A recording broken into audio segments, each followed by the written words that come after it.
good morning, good afternoon, good evening, whatever part of the day you're watching this, it does not matter. Thank you so much for tuning in again. Welcome to day 6 of Brian's Winter. So before we get started with the book, I want to do a couple quick shout outs. So once again, shout out to everybody who's been tuning in and watching every day. Mr. Jones appreciates you. Shout out to Sophia. She's always commenting. And I saw that she brought up the push-ups in one of the last videos I forgot about. So maybe we could talk about that a little bit later. And shout out to Diamond. Me and Diamond had a phone call conversation a couple hours ago, and we were talking about the book. So shout out to Diamond. Looking forward to seeing your answers later on today or tomorrow. Yeah. So before we get started, I want to quickly talk about Chapter 5. So in Chapter 5, we see that Brian has kind of amped up his tools for the winter, and he's getting prepared for the winter. And we see that at the end, he has an encounter with the skunk. What he's able to do is instead, because he got sprayed in the hatchet by the skunk. So this time, he tries something new. He tries to give some food to the skunk, and the skunk leaves him alone. But now we're stuck with this dilemma of whether it's going to be a good thing, whether the skunk will leave him alone after that one time, or is the skunk going to keep coming back and asking for food? So that's kind of what we're looking for in Chapter 6. So moving forward, because we are starting a new book on Monday, and there's still 12 chapters left, Mr. Jones is going to start reading 2 chapters a day just to get us ready to switch books on Monday. So I won't double your work. It'll still be 4 questions. I'll do 2 chapters for the first 2 questions for the first chapter I read, 2 questions for the second chapter I read, but just want to make sure that we're finished by the end of the weekend. All right, Chapter 6. In the morning, he pushed the door to the side gingerly, looking both ways. He didn't see the skunk, and he pushed the door all the way open and went outside. Still, no skunk. Before heading back to the trench he had dug for a toilet, he pulled the door back over the opening. No sense taking chances, and then trotted off into the woods. When he came back, he looked all around the area and still couldn't see the skunk, and he shrugged. It must have moved on. He kindled an outside fire using coals from the shelter fire, and soon had a small cooking fire going. The cold lasted longer now into the morning, and the ice had moved farther out into the lake, almost 40 feet from the shore all around. The rabbit skin vest in the fire felt especially good. He took the last of the jellied meat in the pot, added a piece of red venison, and put it on the side of the fire to cook while he took stock of his situation. The shelter was done, or as done as he could get it, and almost airtight and warm when he found a fire going inside. He had 9 arrows finished, which seemed like a lot. How many times would he have to defend himself?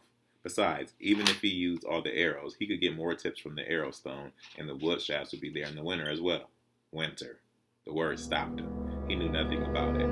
At home in upstate New York, there was snow, sometimes a lot of it, and cold at times, cold enough to make his ears sting, but he could get inside, and he had good warm clothes. Here, he suspected the winter would be a lot worse, but he didn't know how much worse or how to prepare for it.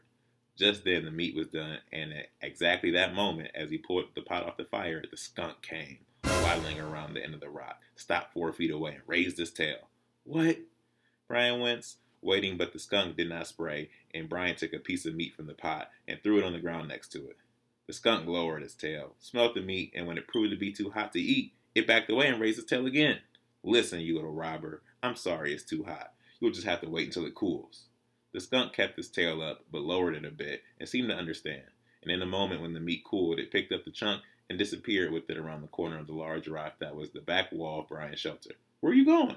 Brian stood up and followed at a distance, moving slowly, and when he came around the rock, the skunk was gone, disappeared completely. But Brian walked all around the end, back again, and was on his second loop when he saw some grass wiggling at the edge where the rock met the ground. The grass here was thick and about a foot tall and hid the dirt from the view. Brian moved closer and saw some fresh earth in the hole beneath the rock, and as he watched, he saw black and white fur moving down inside the hole. You're living here? Brian shook his head. You've moved in on me? The skunk stopped moving inside for a moment, then started again, and while Brian watched, little spurts of dirt came out of the entrance as the skunk dug back in under the rock. Brian turned away. Wonderful. I've got a roommate with a terminal hygiene problem. Inside of 4 days, a routine was established. The skunk came to the entrance in the morning, flicked his tail in the air, and waited to be fed. Brian fed it, and it went back to his burrow until the next morning. It wasn't exactly friendship, but soon Brian smiled when he saw the skunk. He named it Betty after deciding that it was a female, and that it looked like his aunt, who was low and round and waddled the same way.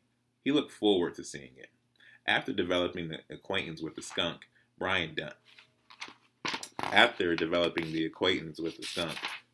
had gone back to work on the heavy bow. The arrows were done, but he had yet to string the bow and was stymied on where to get a strong string long enough until he saw the cord at the end of the sleeping bag. It was braided nylon, 1/8 of an inch thick and close to 6 feet long enough to go around the bag twice when it was rolled up.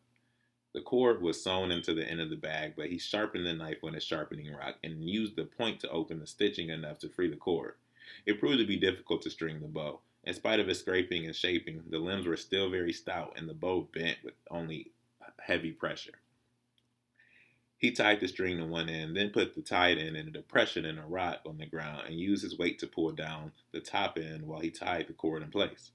It hummed when he plucked it, and the strength of the wood seemed to sing in the cord. He took 4 of the arrows and moved to a dirt hummock near the lake shore. He put an arrow in the bow and fitted it to the string, raised the bow and looked down the shaft at the target and drew the arrow back, or tried to. When it was halfway to his chin, the bow seemed to double in strength, and he was shaking with exertion by the time he got feathers all the way back, and the cord seemed to be cutting through his fingers. He released quickly, before he had time to aim properly, and saw the arrow crease to the top of the hummock, skip onto the lake ice, jump off the ice, and fly across the open water in the middle and land, skittering across the ice to the far side of the lake, a good 200 yards. At the same time, the string slapped his arm so hard it seemed to tear the skin off, and the rough front end of the feathers cut the top of his hand as they passed over it. Wow! He could not see the arrow, but he knew where it had gone, and would walk around the lake later and retrieve it. Now he had time to practice. He changed the angle he was shooting at so that the arrows wouldn't go across the lake if he missed. When he missed, he thought, smiling, and moved closer to the hummock. It was hard to judge the strength of the pull of the bow. He guessed 50, 60 pounds of pull were required to get the string back to his chin, and every shot hurt his arm and fingers and hand, but it was worth it.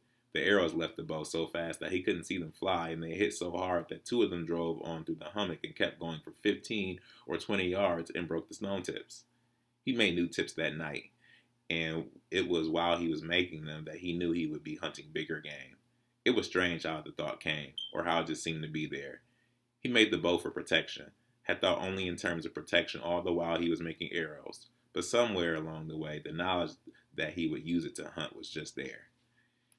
Maybe he was eating the meat from the doe that had done it. There was so much of it, and it tasted so good, and was easier to deal with than the smaller animals. Whatever the reason, when he aimed at the hummock to practice, he saw the chest of a deer. He shot all day until his shoulders were sore, and he had broken an arrow and 2 more tips by hitting small rocks along the ground. Then at dark, he built a fire, cooked some meat, fed Betty, who arrived just as the meat was done, and retired to the shelter to fix arrows. He would hunt big tomorrow, he thought. He would try to get a deer. All right, and that is chapter 6. So I just want to quickly talk about that. So we saw that Brian dealt with the skunk again, and the skunk came back and was going to spray Brian again until he threw him the food. And even when the food was too hot, the skunk was going to spray him again. But Brian talked to him, which I thought was kind of funny that Brian is talking to animals, and it seems like the animal understood. The skunk understood because he was waiting. And then he let the food get cold, he ate it, and he left Brian alone. I thought it was also funny that the skunk moved into Brian's shelter, and now we probably are going to see that. We saw they built the routine, and day after day, the skunk comes at the same time expecting his food, or it's going to spray Brian. So that brings me to my first question, as from yesterday, actually, where we talked about we made a prediction. The prediction was, did you think Brian feeding the skunk was going to be a good thing, or did you think it was going to be a bad thing? So now I want you to think about what just happened in this chapter and think, was it a good thing that Brian fed the skunk? Was your prediction right? Was it wrong? Why or why not? And then after that, I want you to kind of think more about the skunk as well, and Brian, kind of how Brian views the skunk. The second question is, why did Brian name the skunk Betty? So there was a couple reasons why he named it Betty, and I want you to kind of think through that and just think, why would he name it, and why did he name it specifically Betty? So after this, we're going to get into chapter 7, and then we'll have 2 more questions, and then we'll move on into 8 and 9 tomorrow.